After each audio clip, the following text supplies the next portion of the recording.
Dear students, आप सभी का इस वीडियो में स्वागत है। आज हम पढ़ने वाले हैं अनुपात एवं समानुपात। तो चलिए हम अनुपात के बारे में जान लेते हैं। दो सजातीय राशियों के मध्य यह संबंध दर्शाता है कि पहली राशि दूसरी राशि से कितनी गुनी है, अनुपात कहलाता है। अनुपात को इन सिंबलों द्वारा प्रदर्शित किया जाता है। मैं मान ले रहा हूँ कि पहली राशि है 6, दूसरी राशि है 2। अब हम इसे अनुपातिक रूप में लिख लेते हैं, भिन्न के रूप में 6/2। इसे हम काटेंगे तो 3 बार में कट जाएगा। तो हमारी परिभाषा क्या कहता है कि पहली राशि दूसरी राशि से कितनी गुनी है, इस संबंध को दर्शाता है, यही कहलाता है अनुपात। तो चलिए, आपको अनुपात समझ में आ गया होगा, तो हम समझते हैं समानुपात को। समानुपात होता क्या है, इसे ही हम समानुपाती कहते हैं। मैं 4 राशियां ले रहा हूँ, A, B, C, D। अब इसको समझते हैं। चलिए, समानुपात का सिंबल होता है, एक तो ये और दूसरा ये। आई होप कि पता होगा आप सबको। तो चलिए समानुपात को जान लेते हैं। पहली राशि एवं दूसरी राशि का अनुपात एवं तीसरी राशि और चौथी राशि का अनुपात, तीसरी राशि है C और चौथी राशि है D, के बराबर होता है, समानुपात कहलाता है। चलिए, आप लोगों को समझ में आ गया होगा। तो हम इससे संबंधित कुछ सवालों को हल करते हैं। अगर आपसे पूछा जाए कि 9:15 समानुपात 45:, इसे हम चतुर्थ अनुपात भी कह सकते हैं। तो चलिए हम इसे हल करते हैं। 9/15 बराबर 45 को हम x मान लेते हैं। इनका आपस में गुणा कर लेते हैं। 9x बराबर 45 × 15। नेक्स्ट स्टेप में हम 45 × 15/9, इनको हम कैंसिल कर देते हैं। 9 एकम 9, 9 पन्ना 45, 15 पंचे 75, x बराबर 75। तो जो x हमने माना था क्वेश्चन मार्क की जगह, वो यहाँ चला जाएगा, तो ये 75 आंसर है। ठीक है, चलिए हम दूसरा सवाल ले लेते हैं।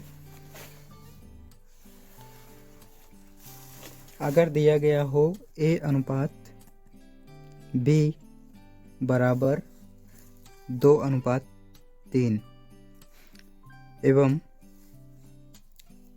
B:C बराबर दिया गया हो 4:5, और आपसे कहा गया हो कि A:C निकाल कर दीजिए हमें, इसका आंसर क्या आएगा।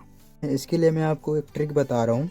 सबसे पहले आपको लिखना है 2, 3, उसके बाद लिखना है 4 नीचे, 3 के नीचे, फिर 5। अब इनका गुणा कर देना है 2 का 4 के साथ, 4 दूनी 8, अनुपात 3 का 4 के साथ, 4 तिया 12, अनुपात 3 का 5 के साथ, 5 तिया 15। अब यहाँ A का मान हो गया 8 और C का मान हो गया 15। ये हमारा आंसर हो गया। ठीक है, तो चलिए हम अगला सवाल देख लेते हैं। दिया गया हो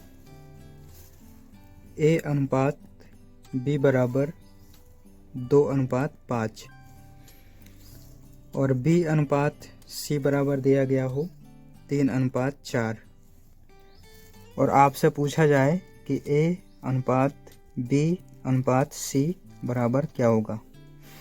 तो चलिए हम जो पिछले सवाल में किए थे वैसे कर लेते हैं। 2, 5, 3, 4। अब इनका गुणा कर देते हैं, जैसे मैं बताया था।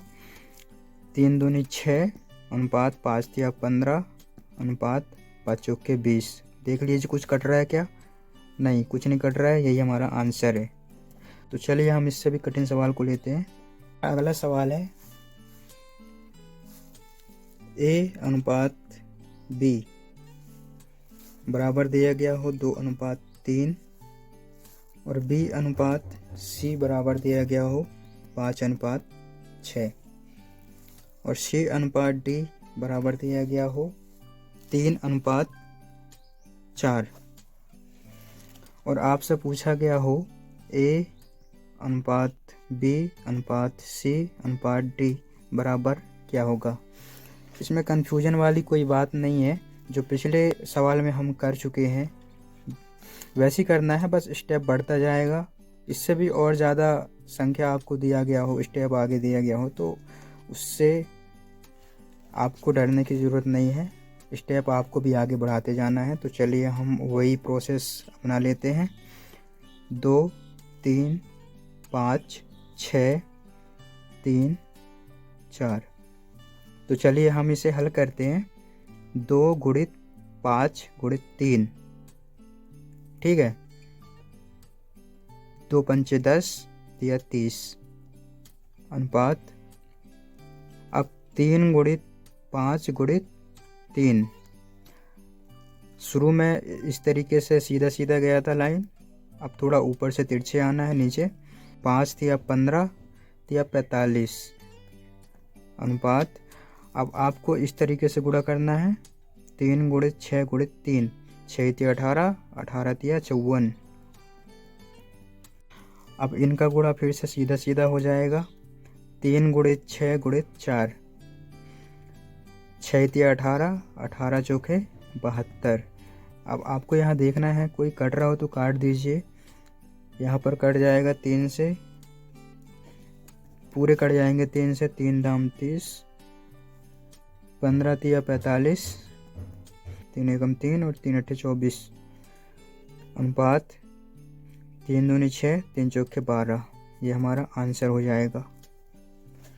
आई होप कि यह वीडियो आप लोगों को पसंद आया होगा। अगर पसंद आया है तो लाइक शेयर सब्सक्राइब ज़रूर करें। यह तो केवल बेसिक था, आने वाले वीडियोस में हम इससे भी कठिन सवालों को हल करेंगे। So thank you.